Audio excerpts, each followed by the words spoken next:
Seorang kaya, hartanya banyak, dia naik kereta yang besar, megah dan mewah. Dalam perjalanan dia tengok ke sebelah kanan ada tanaman padi sawah yang menghijau. Di tengah sawah, suami sudah menunggu makanan siang tiba. Apa kata orang kaya dalam kereta? Oh, bahagianya petani. Di tengah perutnya lapar, istri dan anaknya datang. Makanan tiba pada waktunya.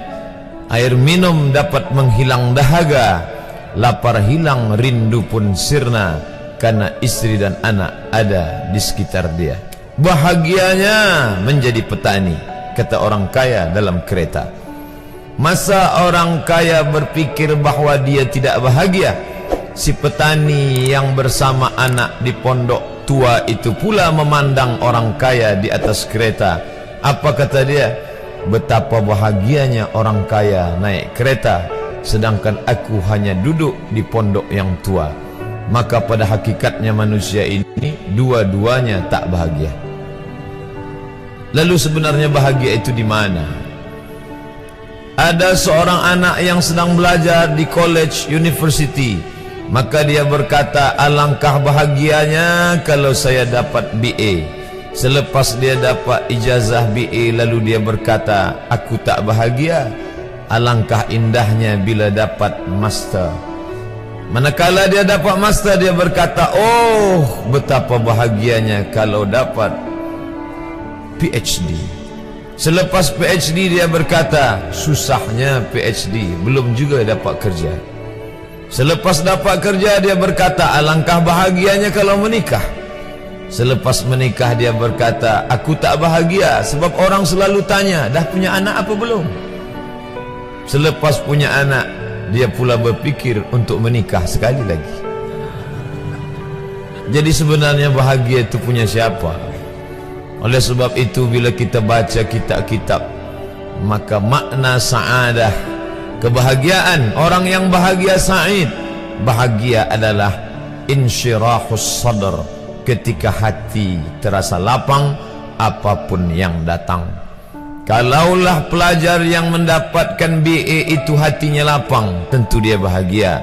Kalaulah petani yang berada di tempat rumah tua itu hatinya lapang, tentulah dia bahagia.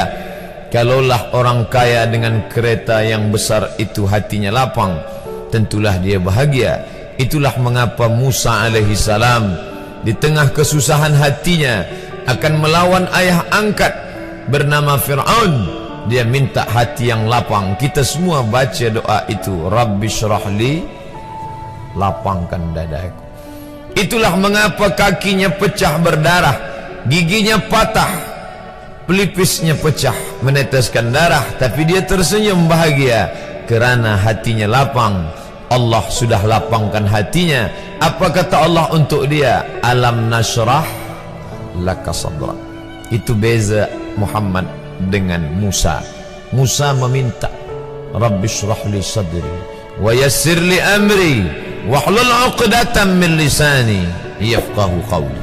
Sedang Muhammad tidak meminta, belum meminta, Allah dah bagi pada dia. Apa kata Allah? Alam nashrah laka sadrak wa wada'na anka wizrak alladhi anqadha dhahrak wa rafa'na laka dhikrak. Bila kau dalam keadaan susah, dua kali Allah ulang, fa inna ma'al usri yusra, inna ma'al usri yusra. Hati lapang itulah yang membuat Haji Abdul Malik Karim Amrullah Buya Hamka tersenyum di dalam penjara. Penanya berjalan perlahan tapi pasti, maka keluarlah tafsir Al-Azhar. Hati yang lapang itu juga membuat Said Qutb tersenyum menghadapi tiang gantungan. Walaupun dipenjara oleh Gamal Abdul Nasir, tapi sebelum kematiannya sempat pula menulis tafsir Fi Zilalil Quran, di bawah naungan bayang-bayang Al-Quran. Apa kata Said Qutb dalam muqaddimahnya? Al-hayatu fi zilalil Quran ni'mah. Hidup di bawah naungan bayang-bayang Al-Quran itu nikmat. La ya'rifuha illa man zaqaha. Tidak ada yang boleh mengetahuinya kecuali orang yang pernah merasakannya. Maka bahagia adalah ketika hati terasa lapang.